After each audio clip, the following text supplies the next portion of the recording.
الحمد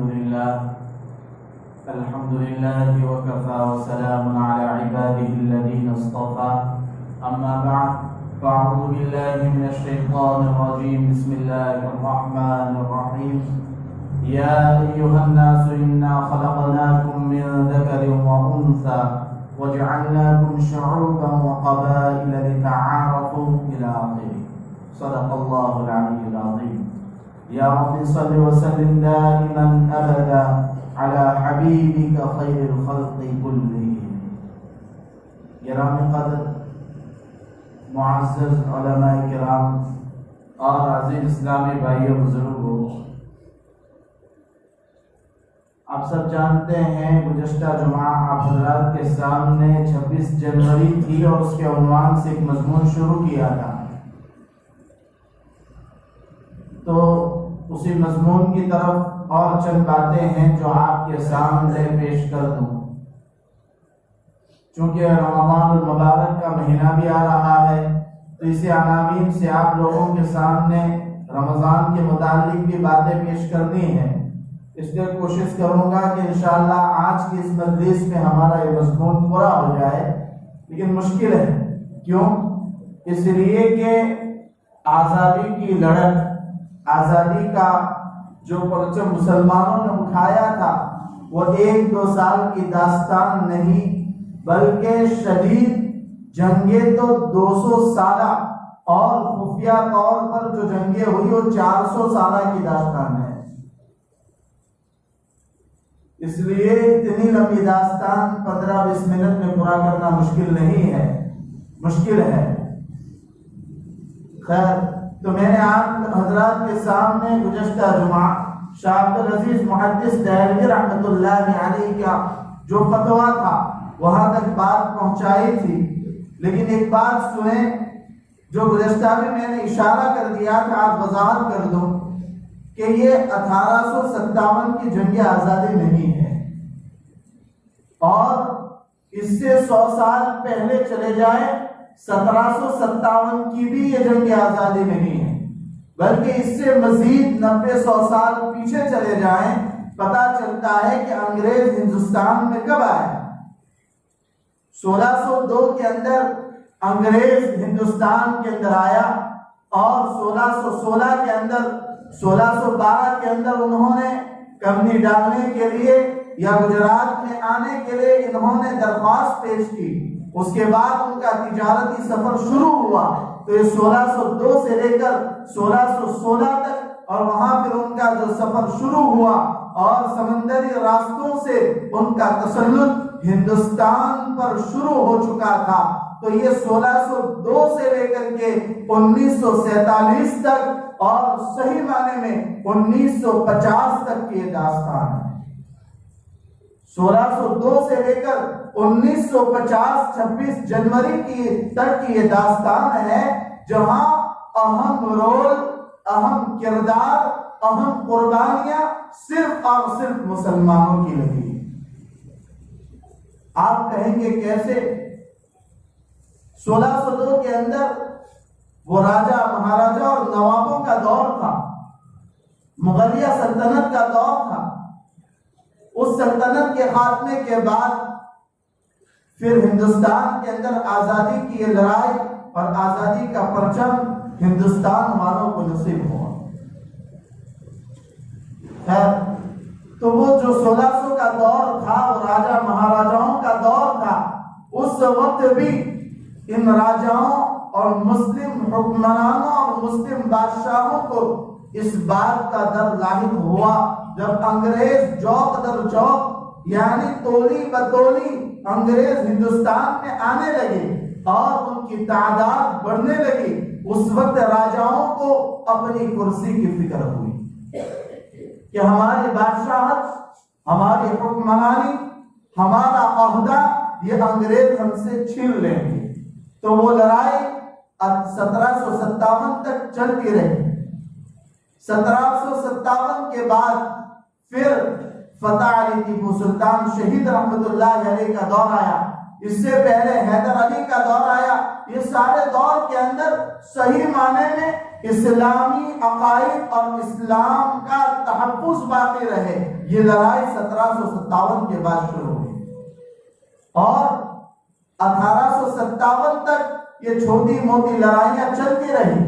لیکن جب 1857 کا وقت آیا جو آج ہمارے بچوں کے سامنے اتہاس پیش کیا جاتا ہے، جو آپ کو میں بتانا چاہتا ہوں کہ 1857 تک چھوٹی موٹی راجاؤں، مہاراجاؤں، نوابوں کی لڑائیاں اپنی کرسی کی حفاظت کے لیے تھی، اگرچہ وہ مسلمان اور ان کی قربانیاں بھی بڑی قربانیاں تھیں. لیکن 1857 پر آپ آ جائیں. 1857 کے بعد جو جنگ آزادی کی لڑائی شروع ہوئی اور جو جنگ اور جو لڑائی شروع ہوئی وہ مسلمانوں حقیقی لڑائی اسلام کے تحفظ کی لڑائی تھی، جس کے اندر مہاجر مکی رحمت اللہ امداد اللہ مہاجر مکی رحمت اللہ علیہ، مولانا قاسم نانوتوی رحمت اللہ علیہ، یہ بڑے بڑے اکابر اس لڑائی کے اندر شریک ہوئے اور شریک نہیں بلکہ امیر جماعت ہو کر کے لڑتے رہے. اس سے پہلے شاہ عبدالعزیز رحمت اللہ علیہ کا جو فتویٰ تھا کہ ہندوستان اب دارالحرب بن چکا ہے. آپ کہیں گے کون سی بلا ہے؟ دارالاسلام جب دارالحرب کی طرف منتقل ہو جائے، دارالاسلام یعنی جہاں قاضی، عدالت، جج، ساری باتیں اسلامک ہوں، اسلامک کلچر ہوں، اسلامک لوگ ہوں، تب جا کر اسے دارالاسلام کہا جاتا ہے. لیکن جب یہ دارالاسلام دارالحرب کی طرف منتقل ہو جائے تو یہ مسئلہ بنتا ہے کہ حکومت کسی کی بھی ہو، آپ کو آپ کی مذہبی آزادی تھوڑی سی تو مل سکتی ہے، لیکن بعد کی نسلوں میں یہ آزادی ختم کر دی جاتی ہے. تو اس وقت شاہ عبدالعزیز محدث دہلوی رحمۃ اللہ علیہ نے سن عیسوی 1803 کے اندر یہ فتویٰ جاری کیا تھا. 1803 کے بعد کہ انہوں نے یہ فتویٰ جاری کیا تھا کہ اب ہندوستان دارالحرب بن چکا ہے. یعنی صاف طور پر انہوں نے فارسی زبان پر یہ فتویٰ شائع کیا کہ اب ہندوستان چونکہ دارالحرب بن چکا ہے، انگریزوں کا تسلط ہو چکا ہے، تو اب ہندوستان کے اندر اسلامی تشخص باقی رہے یہ امید ہمیں نظر نہیں آتی ہے. مسلمانوں سے ظاہری طور پر اسلام باقی رکھ کر اندرونی طور پر ان کے ایمان پر حملہ ہو اب یہ شروع ہو چکا ہے. یہ 1803 میں شاہ عبدالعزیز محدث دہلوی رحمۃ اللہ علیہ نے یہ فتویٰ جاری کیا تھا اور اسی فتوے کا اثر تھا کہ اس کے ضمن میں تحریک بالاکوٹ وجود میں آئی. یہ بھی بڑی داستان ہے کہ وہاں راجاؤں کو انہوں نے خط لکھا اور کہا کہ آپ اپنی بیداری کا ثبوت پیش کیجئے، اپنی غفلت کو دور کیجئے. اور یہ خط لکھا علماء نے کہ آج یہ انگریز کا جو تسلط ہندوستان کے اوپر ہے یہ آج تو صرف برائے نام اور برائے تجارت ہے، لیکن ان کا ہدف اور ان کا منصوبہ ہندوستان کے اندر اسلامی تشخص کو، قرآن احادیث کو، مساجد کو، مدارس کو اور علماء امت کو ختم کرنے کا پلان اور منصوبہ ہے. اسی لیے یہ خط لکھ کر جب انہوں نے بھیجا تو وہاں کے راجاؤں نے، چند راجاؤں نے تو اپنی بیداری کا ثبوت پیش کیا، ساتھ دینے کا اعلان کیا، لیکن بعضوں نے انکار بھی کر دیا. بڑی لمبی داستان ہے. یہاں تک کہ تحریک بالاکوٹ میں پھر ایک لڑائی ہوئی اور اس کے بعد پھر تحریک ریشم رومال کا وجود ہوا. تحریک ریشم رومال یہ بھی بڑی لمبی چوڑی داستان ہے. 5-6 سال کا لمبا طویل عرصہ ہے جو اس تحریک کے اندر گزرا ہے. شیخ الہند حضرت مولانا محمود الحسن دیوبندی رحمت اللہ علیہ کہ جو ہندوستان کے چپے چپے میں جا کر کے انہوں نے امت کو بیدار کیا، امت کو سمجھایا کہ آپ ان کے مال دینے کے نتیجے میں آپ خوش نہ ہوں. ان کے تجارتی مال سے آپ کو جو فائدہ ہو رہا ہے یہ آپ کے ایمان بیچنے کا فائدہ ہو رہا ہے، ایمان کے ختم ہونے کا فائدہ ہو رہا ہے. آپ اپنا ایمان ختم کر رہے ہیں۔ اس طرح چپے چپے میں جا کر شیخ الہند مولانا محمود الحسن دیوبندی رحمۃ اللہ علیہ نے یہ تحریک چلائی، اور ان کے نیچے کام کرنے والے بے شمار علماء کرام ہندوستان کے گوشے گوشے میں پہنچے ہیں، اور پہنچ کر کے انہوں نے امت کو سمجھایا کہ آزادی کیا ہوتی ہے اور غلامی کیا ہوتی ہے۔ آزادی میں اسلام کی بقا ہے، اسلام کا تشخص ہے، مساجد آزاد ہوگی، مدارس آزاد ہوں گے، تمہاری نسلوں میں حفاظ اور علماء کرام پیدا ہوں گے، یہ آزادی کا فائدہ ہے۔ اور آزادی کے نام پر جو غلامی انگریزوں کی طرف سے ہے اور جو غلامی انگریز نے دی ہے،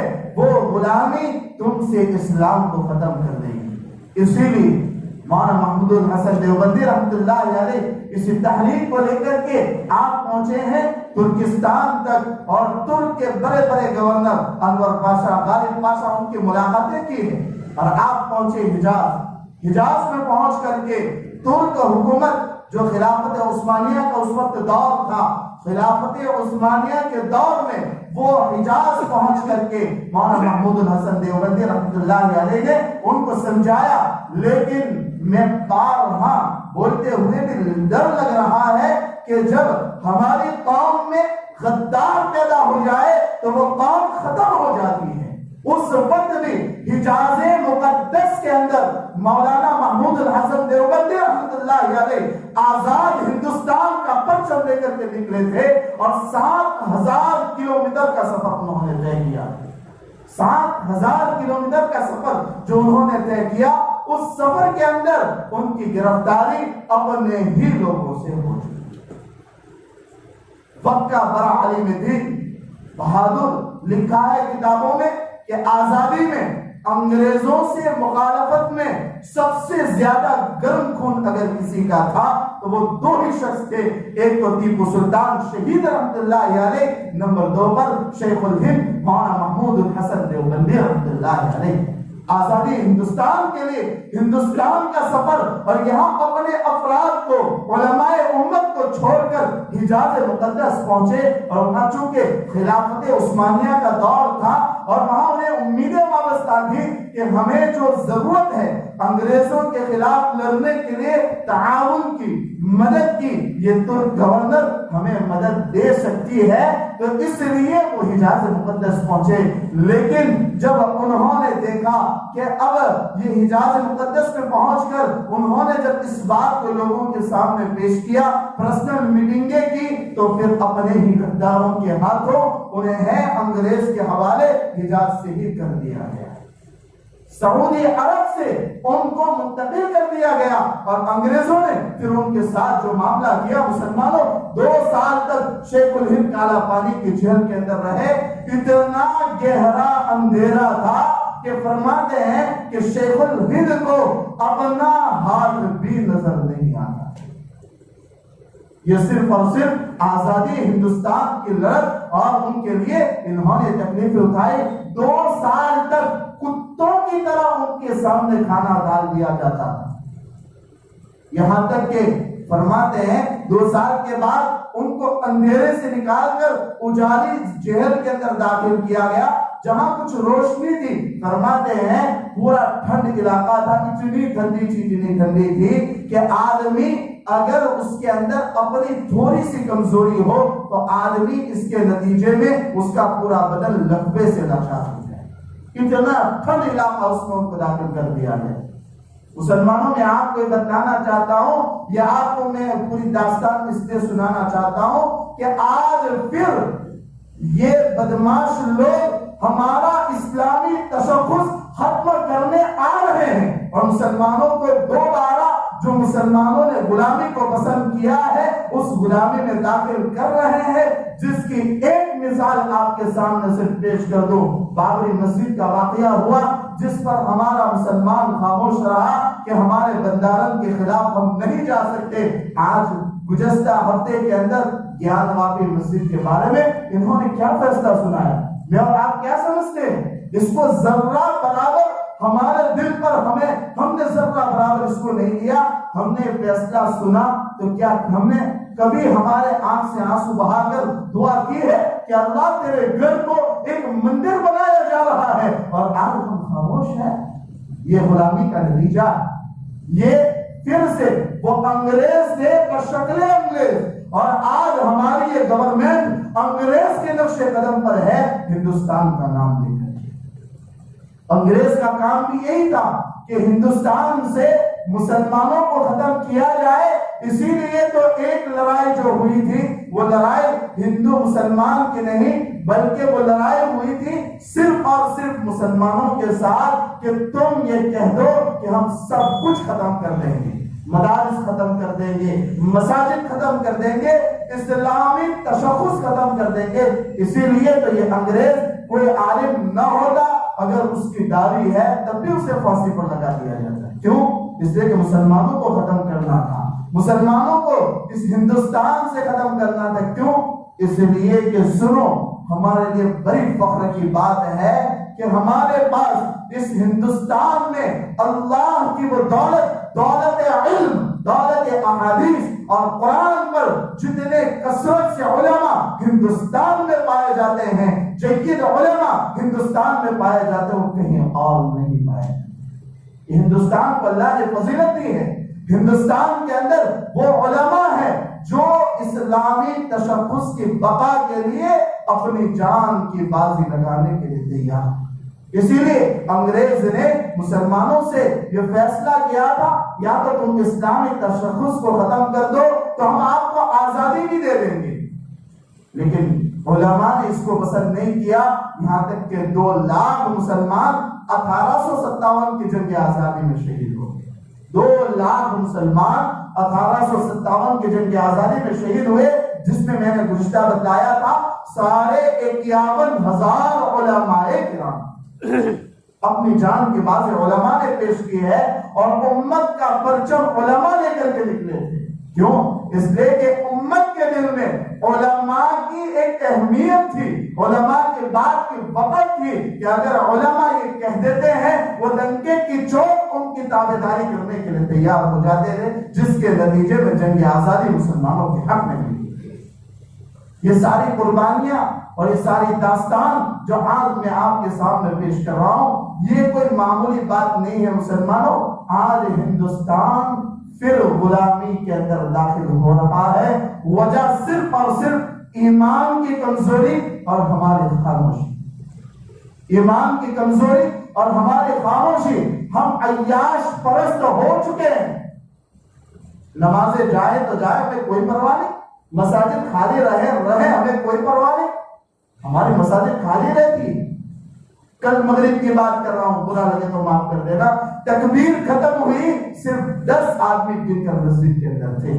کل مغرب کی بات کر رہا ہوں، ایک مسجد ہم سے گئی، دوسری مسجد کے بارے میں یہ اعلان کر دیا گیا گورنمنٹ کی طرف سے کہ یہ گیان والی مسجد جو عالمگیر رحمت اللہ علیہ کے ہاتھوں بنی تھی، یا ان کے زمانے میں ان کے اشاروں سے بنی تھی، اختلاف ہے، لیکن فرماتے ہیں ہماری مسجد سال ہر سال سے مسجد ہے، اور مسجد کا مسئلہ یہ ہے کہ اگر جائز اور حلال جگہ پر مسجد ہو اور اللہ کے نام پر اس زمین کو وقف کیا گیا ہو، وہ تا قیام قیامت زمین کا نیچے کا حصہ 7 زمین تک وہ مسجد رہے گا، اور اوپر کا حصہ 7 آسمان تک وہ مسجد رہے گا۔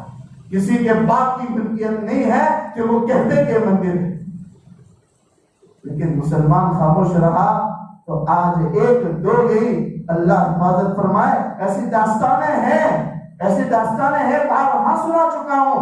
آپ کشمیر سری نگر کے حالات دیکھ لیجئے، جہاں مساجد تھی، جہاں لاکھ کی تعداد میں ایک ساتھ مصلی نماز ادا کر رہے تھے، آپ اس مسجدوں کا حال دیکھ لیجئے جہاں لوگوں نے اسلام سے منہ پھیرا، نمازوں سے دور رہے، اسلامی تشخص سے دور رہے۔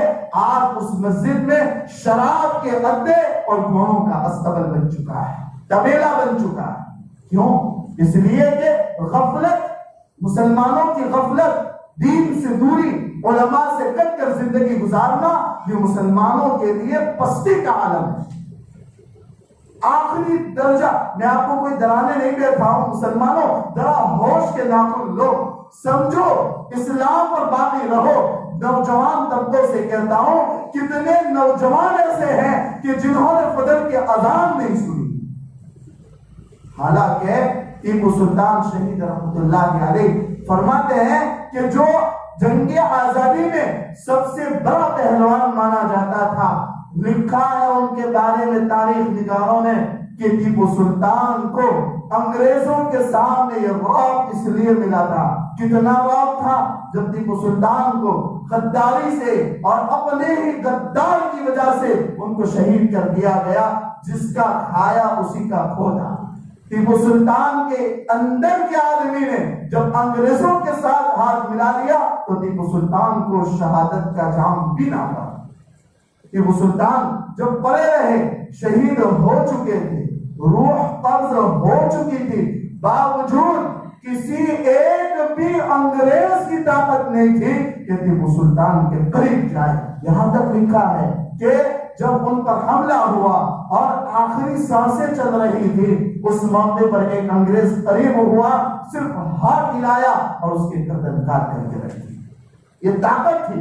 یہ طاقت کیسے ملی مسلمانوں؟ لکھا ہے کتابوں میں، ٹیپو سلطان وہ اللہ کا ولی تھا جس کی برس تک فرض نماز تو چھوڑیے، تہجد اذا نہیں ہوئی، کبھی تہجد نہیں گئی ہے۔ ایسا ٹیپو سلطان جو اس امت کے لیے تحفے میں ملا تھا، اور ہمارے جوانوں کے لیے یہ سبق تھا کہ اگر بہادر بننا ہے تو فرض نماز تو میرا اور آپ کا فریضہ ہے، لیکن ہمیں تہجد بھی کبھی ناکار نہیں کرنی پڑے گی۔ لیکن آج تہجد ایک خواب اور ایک سپنا بن چکا ہے۔ عوام کی بات چھوڑیے، خواص بھی جانتے ہیں، جو اپنے آپ کو دیندار اور نمازی کہتے ہیں، ان کے بارے میں بھی یہ فیصلہ کرنا مشکل ہو گیا کہ تہجد پڑھتے کہ نہیں پڑھتے۔ یہ فرض اور واجب نہیں ہے، لیکن اللہ سے ملنے کے لیے، ایمانی پاور کے لیے مضبوط ہتھیار ہے۔ دعاؤں کی قبولیت کا وقت ہے۔ جتنے بھی بڑے بہادر ہمارے ہندوستان کے آزادی میں گزرے ہیں، سب کے بارے میں آپ اتہاس پڑھ لیجئے، سب کے سب تہجد گزار گزرے، سب کے سب نماز اور فرائض کے پابند تھے۔ اسی لیے تو ان کے دلوں میں اسلامی تشخص کا جذبہ تھا۔ مسلمانوں، آج یہ ان کا ہدف انگریزوں سے زیادہ خراب ہے۔ آج ان کا ہدف یہ بدماشوں اور ظالم حکومت کا یہ ہدف ہے۔ میں صاف آپ کے سامنے کہنا چاہتا ہوں، یہ ہمارے ساتھ انگریزوں سے بدتر ہے، انگریزوں سے زیادہ برے لوگ ہیں۔ ان کا ساتھ نہ دیں، ان کے ساتھ نہ چلے۔ اپنا خون تو کیا، اپنی سوچ اور اپنی فکر ابھی ان ظالموں کے ساتھ نہیں ہونی چاہیے، ورنہ میں ڈنکے کی چوٹ کہتا ہوں، آج یہ غلامی 10% ہے، کل 90% غلامی کا مقابلہ کرنا پڑے گا۔ آپ سے آپ کی ماں بہن اور بیٹیوں کی عزت آپ کے گھروں سے نکال کر چھینی جائے گی۔ اس لیے اگر ہمیں پھر سے اپنا تشخص باقی رکھنا ہے تو سب سے پہلے رجوع اللہ، زندگی کا بدلاؤ۔ سب سے پہلی بات زندگی کا بدلاؤ۔ ما اصاب من مصیبت فبما کسبت ایدی الناس، کہ سارے فیصلے اللہ کی طرف سے ہیں، یہ سارے حالات اللہ کی طرف سے ہیں، لیکن اللہ نے کیوں ایسے حالات نازل کیے؟ وجہ اس کی میرے اور آپ کے اعمال بد ہیں، میرے اور آپ کی زندگی کی پوری روش ہے، میرے اور آپ کی بدنظریاں، میرے اور آپ کے زینے کے اڈے، میرے اور آپ کی شراب نوشیاں، میرے اور آپ کا نماز چھوڑنا، میرا اور آپ کا قرآن کو تاکچوں میں رکھ دینا، میرا اور آپ کا ماں بہن اور بیٹیوں کو انگریز کے نقش قدم پر حجاب سے نکال کر ننگے کپڑے دے کر کے اپنے ماں بہن اور بیٹیوں کی عزت کے نیلام کروانا، یہ سارے ہمارے اعمال قرآن کی روشنی میں آپ کو بتانا چاہتا ہوں، جس کا نتیجہ آج انگریز مسلط نہیں، انگریز سے بدتر ظالم حکومت ہم پر مسلط۔ وجہ یہی ہے کہ جوان مسجد کا اڈا بنے، جوان مسجدوں میں آئے، پنج گانا نماز کے پابند بنے، اپنی زندگیوں کو خدا اور رسول کے لیے وقف کریں۔ مسلمانوں، اگر اس ہندوستان کو 1947 والا ہندوستان بنانا ہے، اگر اس ہندوستان کو 1950 والا ہندوستان بنانا ہے، تو اس کے لیے صرف اور صرف میرے بھائی زبانی دعوے کافی نہیں، اب ہماری لاشیں دینے کا وقت آ گیا ہے، ہماری لاشیں دینے کا وقت آ گیا ہے۔ جس طرح 1947 سے پہلے علماء نے اور 2 لاکھ مسلمانوں نے لاشیں دی ہے، اپنا خون بہایا ہے، آج یہ انگریز سے بڑے ظالم آج آ گئے ہیں، جس کے نتیجے میں اگر ایمان اور اسلام کا تشخص باقی رکھنا ہے تو مجھے اور آپ کو اپنی لاشوں کا نذرانہ پیش کرنا پڑے گا۔ اگر ہم دب گئے تو ہماری نسلوں سے ایمان دب جائے گا۔ اللہ تعالیٰ کہیں سنی باتوں پر عمل کی توفیق نصیب فرمائے۔ اللہ ہندوستان کے مساجد کی، مدارس کی، مکاتب کی، علماء امت کی حفاظت فرمائے۔ وآخر دعوانا الحمدللہ رب العالمین۔ اعلان یہ ہے کہ شاہی مراد آباد سے ایک عالم